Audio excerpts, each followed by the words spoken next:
Welcome in Thursday Night Football, same game parlay. Better get in now as time is winding down. Hit that thumbs up button if you can. Let's build it, a three-leg bombshell for you. Now, for me, I'm going to look at this game with one thing in mind, and that's offense. But it's not necessarily going to transfer over into a high-scoring game, right? I think you can have a good box score. You can have guys throwing the football. You can have big numbers in a box, but that doesn't always correlate into the game going over its total or simply higher scoring. So I'm just looking at this overall as I'm building this thing, and there is a big ticket. It's not going to be this massive payout, but I think what we're doing is we're picking at spots that we know kind of play into how we see this game. Look, if we're off on this game, what are we going to do? Right? It was worth a try. Give me the old Bart Simpson cake. You tried, but I think if our game script is right, this sucker's going to pay out. So we're looking at this line. It's already at 4 in some places. If you can even bet at Bet Rivers or Sugar House, what have you, that's fine. But for the most part, the hook is in play here with Seattle. It moved off 3. So we're looking, for me, as I mentioned, offense.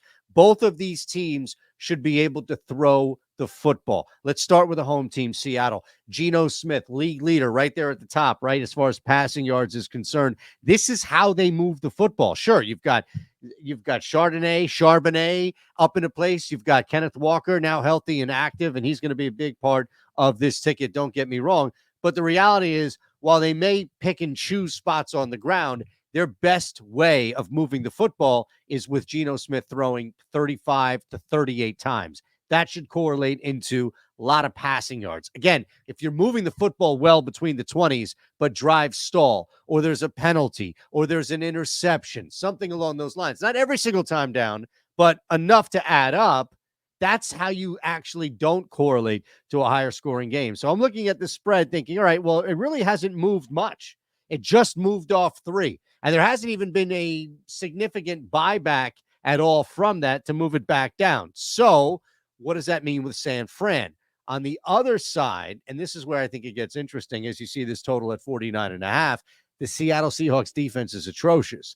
They haven't really gone up against anybody outside of just bad quarterbacks, young quarterbacks. Last couple of weeks, you've seen them exposed. They just got manhandled, 29 points. I don't care about the block kick, what have you. 29 points by the New York Giants. So we're built, and that was without Malik Neighbors. So let's slow down here for a second, okay? And let's go to this ticket and kind of examine, as we've built through this game flow, how we anticipate the game to go. Geno and Brock Purdy. Purdy is now taking on a defense that's been shredded.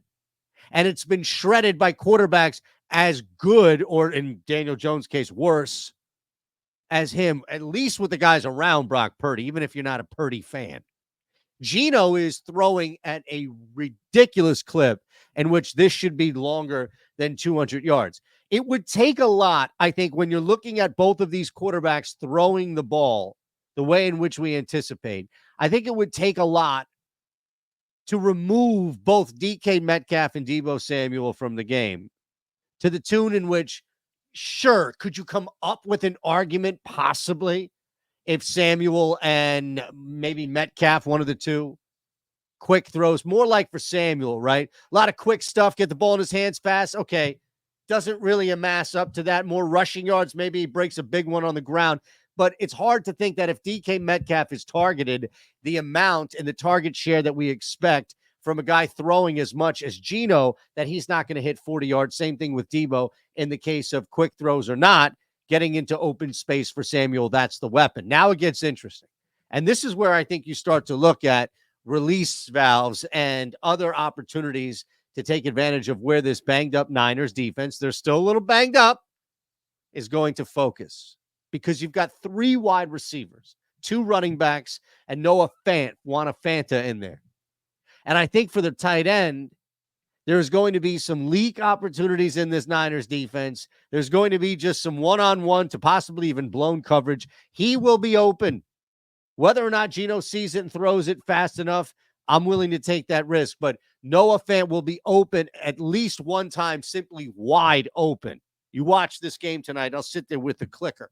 Kenneth Walker III is a vital vital piece of the pass game. The coach coordinator, offensive coordinator said as much this week. They want to get him even more involved. More touches was the term, and I'm all about it. So there you go. Plus 441, no sweat token. A lot of things happening here. 6 legs, not normally ideal, but I think we've built a nice little flow here. Okay, so you can head on over to Bet365, put $5 on this, and get 200 back, win or lose. If you win, you'll still get the winnings. 21 or older, gambling problem, call 1-800-GAMBLER, or just, play it here with your no sweat either way. For you, I just am here. So if you can hit again the thumbs up button, that would be fantastic. And we'd love you to subscribe and be part of this community. Speaking of which, there is a link below. First week for just $1. We're going to have a big night tonight, and I anticipate that if you miss it, you be kicking yourself the next time I see you here for the parlay of the week and post the results. All reality is it's just $1 for the first week. Use code RUSH, link below. There's the ticket for you as well. I appreciate you all being with us. As always, we'll see you for the parlay of the week.